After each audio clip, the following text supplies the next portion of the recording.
Hopson, President and CEO of Self-Enhancement, Inc. First and foremost, just want to say that from a community standpoint, we are encouraged.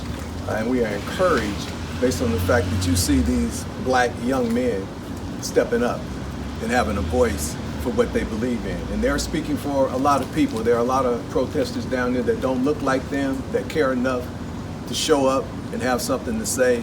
But this is what this is all about. We're talking about black men and what's happening to black men. And these are some young black men that have courage enough to come, step up, and put themselves on the line to share with all of you what they feel. In addition to that, we're encouraged by the mayor being here and law enforcement. You had representation from all of law enforcement here, sitting in a room, listening to these young black men share their stories and what they're feeling in hopes that this will make a difference going forward.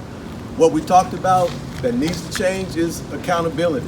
What is that going to look like? Transparency. What is that going to look like? And inclusion. What does that look like? We have to understand that we've been having these conversations for a long time.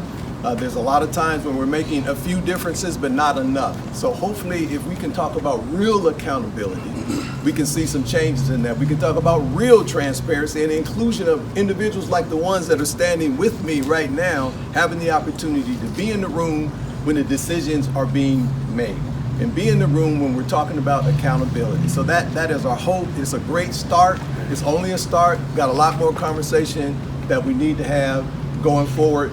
But look at this visual and recognize that these are the voices that you need to be listening to. These are the voices that our law enforcement needs to be listening to in the front end before the problem happens, as opposed to after the fact when we're in trouble.